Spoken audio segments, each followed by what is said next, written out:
name is Nick Rosa, and this will be a presentation on machine safeguarding. This is chapter 13. In this chapter, we'll go over a couple things. This is the table of contents. First is going to be the principles of safeguarding cards and devices and safe distancing. This will be page 356 through 362. Then we have safeguard design, which is page 362 through 367. After that, we have safeguarding mechanisms, which is page 367 through 368. After that, we have automation, which is 383 through 385. And then after that, we have maintenance of safeguards, which will be 386 through 387. And after that, we have the summary of the key points, which is page 387 through 389. First, we have the overview. In chapter 13, we will explain the principles and benefits of safeguarding machines and equipment, describe the basic principles of effective safeguard design, list the primary hazards of machinery and the safeguard options needed for each hazard, explain the safeguards needed for automated machines and equipment, learn how to plan, install, and maintain a guarding system, learn how to establish a maintenance and repair program for all safeguards in your department. For the introduction, we have in any operation, the first step to ensuring a safe and productive environment is to engineer out all the potential hazards from the workspace. Every company's main goal is to ensure production and employee safety while also maintaining good profit margins. Cutting back on equipment damage and employee injury are two great outcomes of machine safeguarding. This will also keep the company's profit margins looking well. Injuries can be prevented by both the workers and the supervisors. It is the employee's job to make sure he's conducting his work in a safe manner, and if that complies with all safety codes. However, it is a supervisor's job to make sure that he understands machine safety principles and he communicates these concerns with his workers. We have principles in safeguarding guards, devices, and safe distancing. This will be the first part. Safeguarding at the point of operation is a very important factor when it comes to safeguarding an operation. The point of operation is the point where the work is actually being performed on the material. Examples of this are cutting, boring, shaping, ripping, grinding, all that kind of stuff. At this point in the operation, safeguards like hand guards can be used, which of course will prevent hand injuries. Essential hand guards guards are physical barriers that can prevent injury from the machine's moving parts or points of operation. Guards can include die enclosures, fixed barriers, adjustable barriers, and interlock barriers. Devices can include two-handed trips, two-hand controls, pullbacks, and presence sensors, movable barriers, holdouts, and restraint devices. Principles of safeguarding, part 2, guards, devices, and safe distance. Barrier guards can prevent injuries from the following sources: direct contact with the exposed moving part of machines, so points of operation, or the machine's, operation, like where the power is coming from, or any other moving parts on the machine itself. Work in process, pieces of wood that kick back from the power rip saw, or metal chips that fly from a machining operation is also an example of how barriers could provide protection from injury. Machine failure, which usually results from lack of preventive maintenance, overloading, metal fatigue, or misuse. Electrical failure, which may cause malfunctioning or the machine, or electrical shocks or burns. Operator error or failure caused by lack of knowledge, instruction, training, or skill. There's also emotional distraction, misunderstandings, conducting the operation in an unsafe manner, maybe being ill or have fatigue. There's 1,000 other reasons why operator error could take place. I then included a couple pictures of a point of operation protection, table. It gives you a couple different types of guarding methods. It gives you the action of guard, advantages, and limitations of each safeguarding mechanism, and then what types of machines this form of safeguarding could be used on. The next part is safeguard design. It is easier to establish effective methods for safeguarding power transmissions than it is for safeguarding points of operation, because power transmissions are standardized and are regulated by OSHA. OSHA standards for safeguarding of mechanical equipment. One example of an OSHA standard for this would be 29 CFR Part 1910 .212 subpart O, which then talks about which covers safeguarding of machinery and machines safeguarding itself, and how it's a violation to ignore these regulations. Safeguarding in the National Safety Council. The National Safety Council offers guidance to members. The Council's Accident Prevention Manual for Business and Industry, Engineering and Technology, Safeguarding Concepts Illustrated, and PowerPress Safety Manual gives ideas including, but not limited to the ones I mentioned below.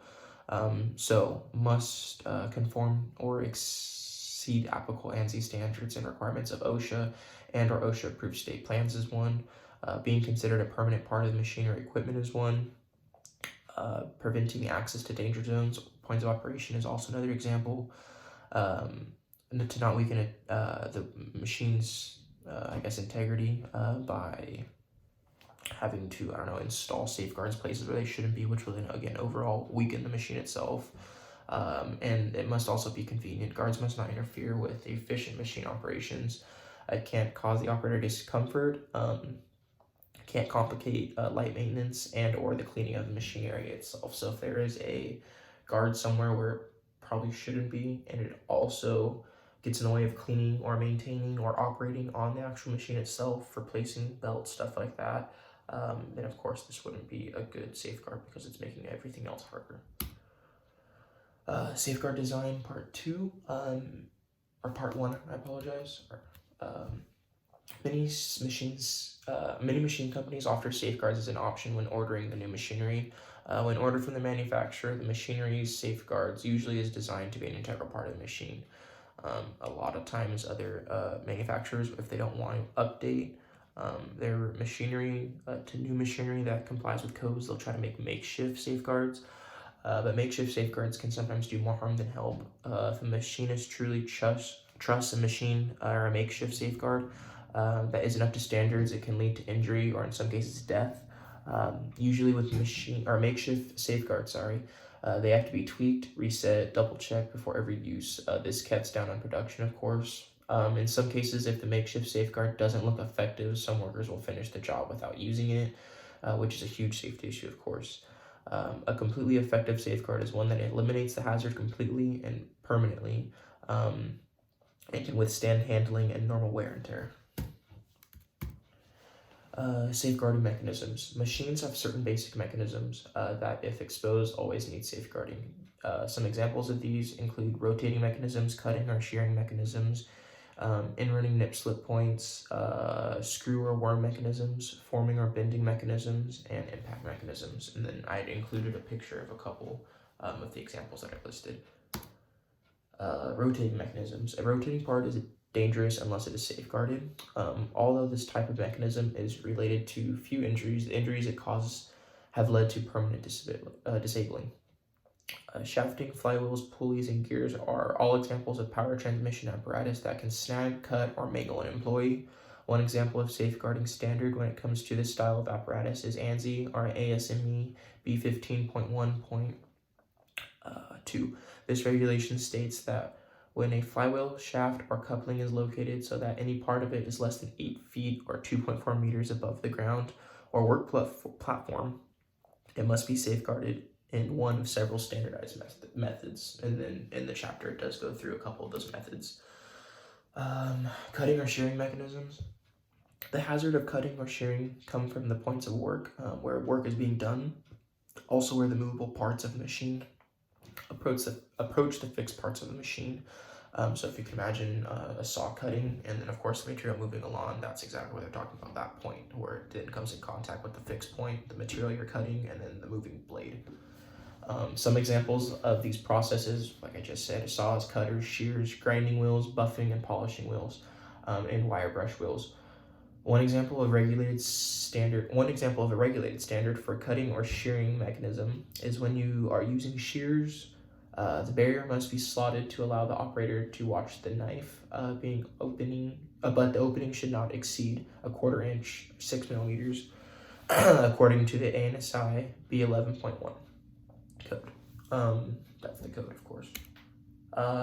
Safeguarding mechanisms and controls. Power presses should have actual actuating devices that prevent hands from getting under the slide or ram when the process is operated. Such devices include two-handed control devices or levers, trundle bars, pedals, and switches located away from the point of operation.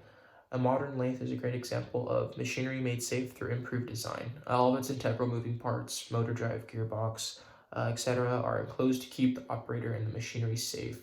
Another great example of modern design improved machinery are modern day power presses or drill presses, because again, it keeps all the operating moving parts on the inside of the machine itself. Automation is the next part of this. Automation is the mechanization or processes by the use of automatically controlled conveyor equipment. And of course, now we have even more cases of automation. Automation has helped reduce the workload in many companies while also cutting back on employee injury, like hernias, back injuries, and foot injuries. Like with most modern inventions, automation does have its drawbacks, specifically with workers to worker injury.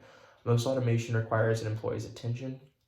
If an employee gets distracted, the automated machine can potentially overwork the system, which can lead to injury or loss of product, which is loss of money. Automation in robotics is our next point. In robotics, machines are specifically designed and programmed to perform certain operations. This idea and technique has rapidly become part of today's work environment. Although they are mainly thought as being a helping hand in the company, these machines can cause harm to unsuspecting workers in the machine's vicinity. To cut down on these injuries, all robots, installation, and safeguarding must conform to the Industrial Robots and Industrial Robot System Safety Requirements, ANSI /RAA 15.06-1999. Safeguards are very important when eliminating machine incidents, but they are not enough. Employees must respect the safeguards put in place for them. Positive safety procedures should be established to prevent employees from misunderstanding these instructions as well. Maintenance of safeguards. The supervisor is responsible for scheduling, and I've just went over, so